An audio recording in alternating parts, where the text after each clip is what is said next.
Saya tidak setuju dikatakan Indonesia dijajah 350 tahun. Yang dijajah Pulau Jawa, Sumatera tidak. Sumatera cuma 3 tahun setengah. Karena sana apa Pak? Yang berjuang alumnusnya alumni Saudi. Jadi perangnya atas izin Allah. Lihat, Cuk Nadin, Cuk Dipiro, Tokumar. Dari mana pasukan perang Pak? Ternyata buku sejarah Islam menjelaskan mereka dibantu dari kerajaan Islam di Turki, Konstantinopel, berlayar berbulan-bulan membantu Islam di Aceh. Subhanallah. Tapi tidak ada mampu masuk dalam sejarah.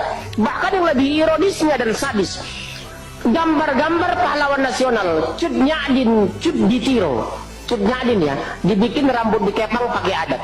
Cut Nyadin tidak pernah berbusana seperti itu. Beliau berjilbab. Anehnya digambar di rekayasa, jilbab dibuka, rambutnya dikepang.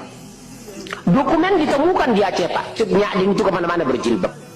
Ingin membangun opini, jauhkan pahlawan nasional, bukan Islam taat. Contoh yang diangkat apa?